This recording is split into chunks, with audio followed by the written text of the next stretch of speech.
My mom, Patricia, listened in disbelief as my brother Daniel uttered those words. "Mom, if Dad's gone, the company's all mine."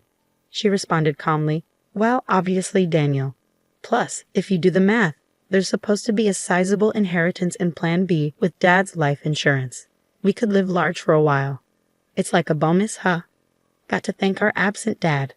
I felt like I was about to explode with anger. What was wrong with these people? This was unforgivable. I couldn't let them have their way. Just as I was about to yell, I got a call from Dad in the hospital. This story goes back a few months. My name is Christopher. I'm a 33-year-old architect working at a design firm. I moved out of my family home and now live alone in a nearby condo. Being single is a little lonely, but I love my job and live a fulfilling life every day. Today is a day off, and I have plans to meet with my dad, James. "Ah, Christopher, how have you been?" Dad showed up for our meetup with his usual warm smile on his face. "Dad, long time no see. Have you lost some weight? Running a business must be tough work. Keeps me busy, but I'm doing well. Let's get going." I occasionally meet up with my dad like this to catch up over a meal. Today, Dad invited me to join him for some volunteer work. We're at a small children's care facility on the outskirts of town. "Hello, Mr. Smith." "James, Christopher." "Hello, and thank you for coming today." We were greeted by the friendly face of the elderly director. Dad and Mr. Smith were chatting away warmly. Turns out, my dad grew up in this facility. After leaving it, he put himself through college and started his own architecture firm. Even without any relatives to rely on, he made it on his own efforts, and I've always admired him for that. On his day off, Dad often invites me to volunteer at the facility with him. Since we both have backgrounds in architecture, we can repair furniture and playground equipment. "James, Christopher, you've helped a lot today." After finishing our repairs on beds, chairs, and swings, Mr. Smith thanked us as we were leaving. I felt good about making a difference, and for Dad, visiting Mr. Smith, who's like a father to him, must be important. As we strolled side by side, contemplating where to grab a bite, a sleek black luxury car pulled up next to us. The window rolled down, and out popped my mom. Behind the wheel was my brother Daniel. Well, look who it is, back from the care facility again," Mom said, her tone dripping with sarcasm. "It's embarrassing to have a dad without parents. Can we stop this already, Mom?" "Let's go," my brother spoke, chomping on his gum. I wanted to retort to tell him that he should be the embarrassed one, an adult with no stable job and dyed hair. But I held back. There was no point in saying anything to these people. It would be a waste. "Daniel and I are going to dinner. You two can grab some fast food and don't forget to fold the laundry, all right?" Patricia, my mom, responded without waiting for a reply. Without another word, she rolled up the car window, and they drove off. Dad and I just watched them go, saying nothing. Mom and my brother looked down on Dad, belittled him at every turn. Honestly, Mom might be beautiful on the outside, but that's about it. The reason they can do all this is that they're basically living off Dad's income. They've been trash-talking him for as long as I can remember, saying he's a deadbeat from an orphanage, that he has no ambition or excitement in his life. They probably only see Dad as a wallet that listens to their every demand. What's worse, my brother Daniel eats all of this up and joins in on making fun of Dad. Our family has 2 kids, but Mom has always lavished her love only on Daniel. She's pretty much ignored me, giving Daniel whatever he wants whenever he wants. Thanks to that, Daniel still clings to Mom like a child. Even in his 30s, he still calls her mommy and lets her dictate even what he wears and eats. When I heard that Mom accompanied him to every driving lesson, I was floored. I said to my dad, breaking the silence, "Isn't it hard living with those 2? I asked my dad that question. "I'm used to it. Besides, they're still family. I have to do what I can," Dad said in a lonely voice before heading back to the house he shares with Mom and Daniel. All I could do was watch him go. A month passed. I got a call from Mom saying that Dad had collapsed, so I rushed to the hospital. Dad, who looked even more fragile than a month ago, responded, "I got some tests done, and they found cancer. Apparently, it's pretty advanced." My dad had been diagnosed with progressive stomach cancer. According to the doctors, he had about 3 months to live, give or take. I never thought this day would come. I couldn't fathom how this could happen, especially since he's only in his 60s. Even my mom was visibly shaken. Why did you let things get to this point? You and Daniel have been pushing Dad too hard. You know he's been stressed out, I exclaimed. Christopher, how dare you speak to your parents like that? You're nothing like Daniel. And what is Daniel doing at a time like this? Off gambling again. Mom interjected, her voice filled with disappointment. While Mom and I were arguing, Dad spoke up quietly. Both of you stop. I'm fine. Go home for today. Dad, I'm sorry. I'll be back, I said as I left the hospital room. But between my worries for Dad's health and the shock of his prognosis, I couldn't sleep at night. After that, I took on the responsibility of bringing Dad a change of clothes and doing his shopping as he requested. Sure enough, neither Mom nor my brother lifted a finger. Still, I wanted to make Dad's time as comfortable as possible. I popped into his hospital room during breaks from work and took care of him for 2 months. Then, one day, when I went back to my parents' house to grab some of Dad's belongings, I overheard Mom and my brother talking in the living room. Mommy, once Dad is gone, the business is all mine, right? Stunned by my brother's words, I listened more closely. That's when my mom chimed in, Daniel, it's not a given. Besides, if you do the math, there should be around $2 million in inheritance. Wow, that's awesome. Maybe I should buy another car. Why not? You'll be the company president, so you should drive a nice car. Thanks to his life insurance, we can live a little lavishly for a while. It's like a bonus. Got to thank Dad for not being around, Mom said casually. I felt like I was going to explode with anger. What kind of trash were these people? Unforgivable. I couldn't let them get their way.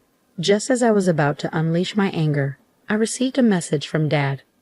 Christopher, can you come to my hospital room alone? I managed to contain my emotions and went to see my dad. He had lost even more weight recently and his complexion looked bad. Christopher. Thank you for always being there, I said to my dad as I sat next to his bed. What are you talking about, Dad? Just tell me what I can do to help. I replied, trying to keep my voice steady. Dad hesitated for a moment before speaking, his words heavy with importance. There's something important I need to talk to you about, he began. I listened quietly, holding back the tears, as I responded, visiting hours are almost over, so I'm going to head out. But about what we discussed, Dad, just focus on taking care of yourself for now. Ah, thank you, Christopher. See you later, he said weakly. In the end, that was the last conversation I had with my dad. He took a turn for the worse shortly after and passed away the next day. I held my emaciated father's hand in the hospital room and cried. My mom and brother also put on a show of tears, but only this time things got pretty tough. After that, Mom was technically in charge of the funeral, but of course she didn't lift a finger. Instead, she showed up at the funeral all dolled up in makeup and tried to cut corners on the costs. He doesn't even have any relatives. Why not keep it simple? Dad's co-workers and business associates are coming to the funeral. Don't embarrass us with that kind of talk, she remarked. Today, while getting his necktie tied by Mom, Daniel chimed in, just do what Mom says. Don't waste money on a dad like that. Daniel, just be quiet. If it's about money, I'll handle it. At least let me give Dad a proper send-off, I said firmly. So I ended up taking charge of the entire funeral. It seemed Dad was well loved by many people. Lots of folks came to pay their respects, which made me really happy. About a week had passed since the funeral ended, and that's when Mom spoke up. Now that we're a family of 3, finally got that person out of the picture. Now the $2 million inheritance is all ours, right? Daniel and Dad's company too. Man, I'm finally going to be the boss. Listen up, Christopher. You better give up your inheritance. Just after the funeral had ended, they were already talking about this stuff.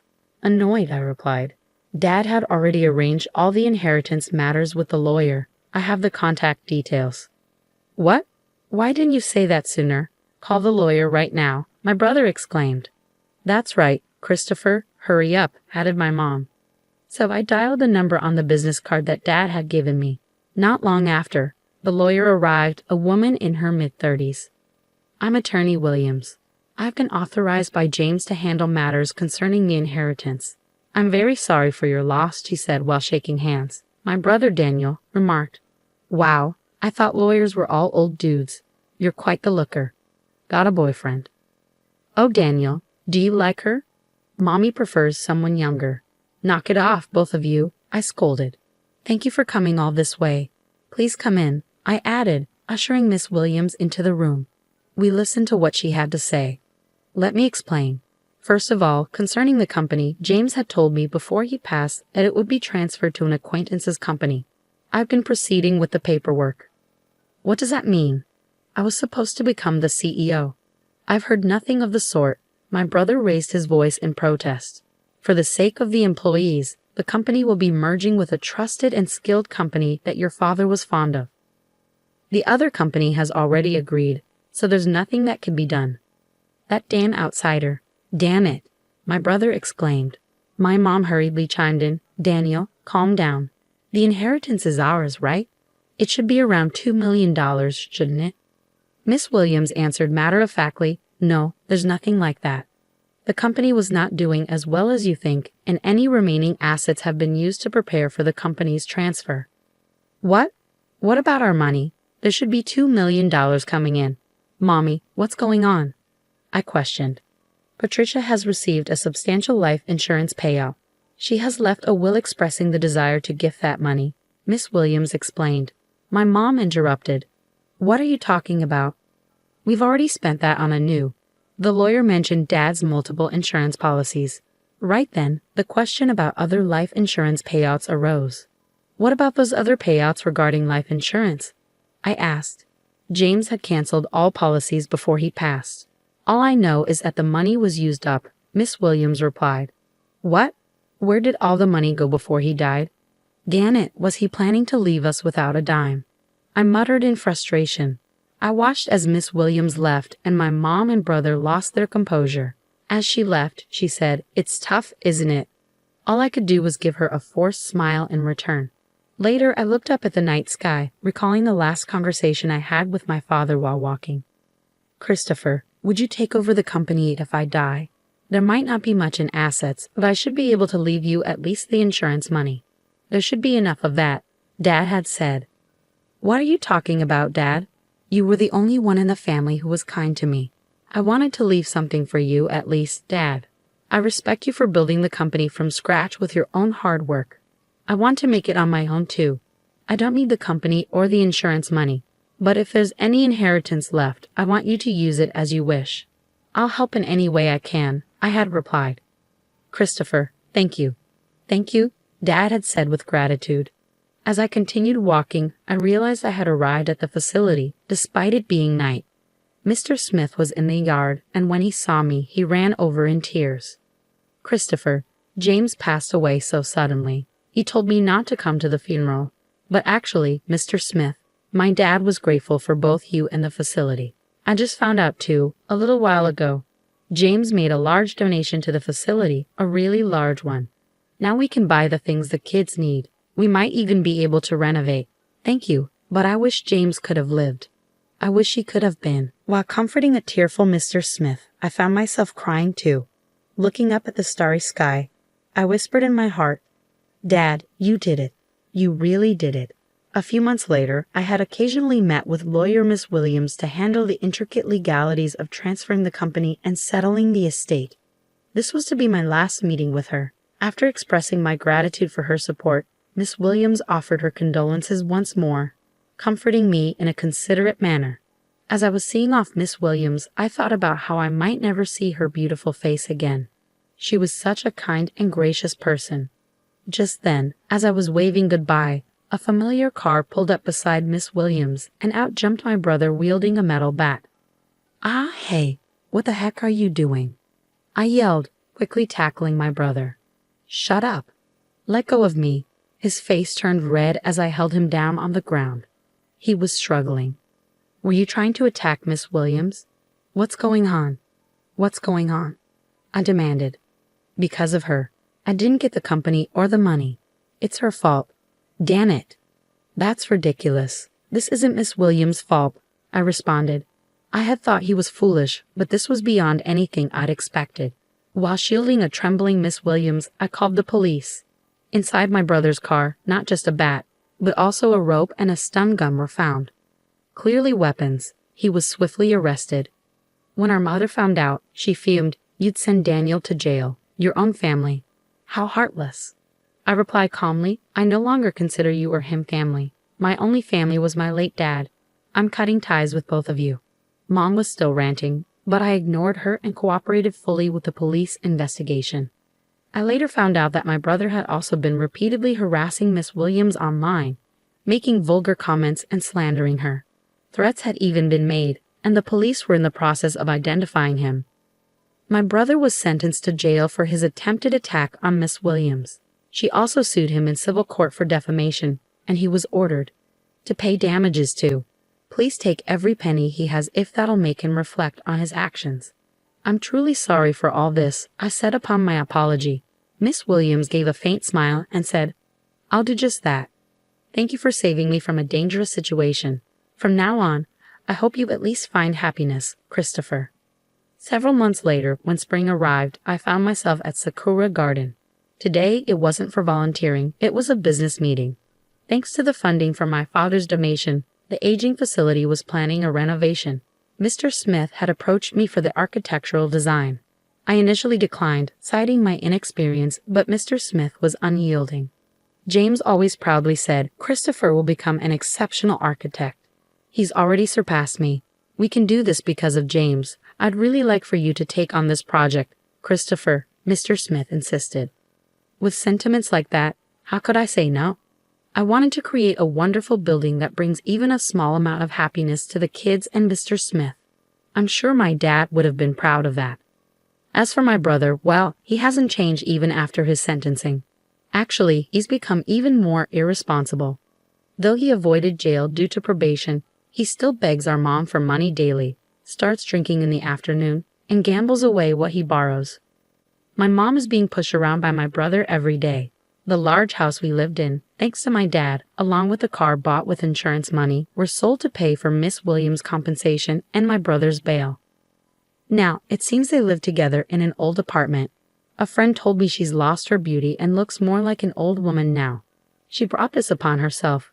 But I hope she at least reflects on how she treated my dad poorly before he passed away and raised my brother to be such a mess. One last thing. I'm going to marry Miss Williams, the lawyer, soon. She told me in confidence that she felt attracted to me after I saved her from my brother's violent behavior. She's a bit on the serious side, but I really love her for her kindness and dependability. From here on, I aim to work hard and be like my dad, building a warm and loving home.